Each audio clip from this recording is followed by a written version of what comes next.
अस्सलामुअलैकुम स्टूडेंट्स, कैसे हैं आप सब। उम्मीद करती हूँ खैरियत से होंगे। मैं आपकी उर्दू की टीचर। स्टूडेंट्स, आज हम पढ़ेंगे आधी अशकाल। आप सबको पता है आधी अशकाल कहाँ से शुरू होती है। आधी अशकाल का सबसे पहला हुर्फ होता है बे। तो स्टूडेंट्स पढ़िए मेरे साथ। बे, पे,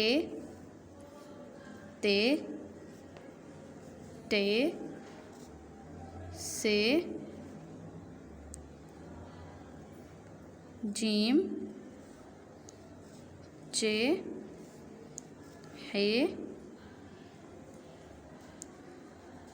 खे, सीन, शीन, सौद, सौद, आइन, गैन, फा, क़ाफ, काफ, गाफ, लाम, मीम, नून, हा, या। ओके स्टूडेंट्स, आप सबको ये कंप्लीट करना है।